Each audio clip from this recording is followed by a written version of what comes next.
Hi guys, আমরা বেরিয়ে পড়েছি চার্জে যাব বলে। এটা আমার মা।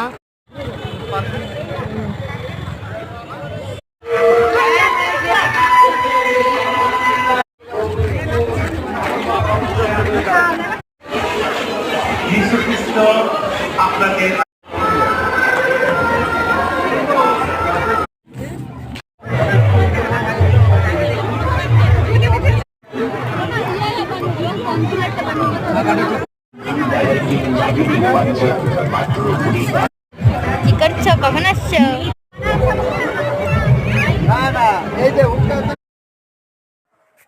এখন একটু ফটো তুলতেছি। এটা মা আর পাপা, এটা আমি, এটা মা আর পাপা, এটা আমি আর পাপা, এটা আমি একাই তুলতেছি। এখন বাড়াই যাচ্ছি।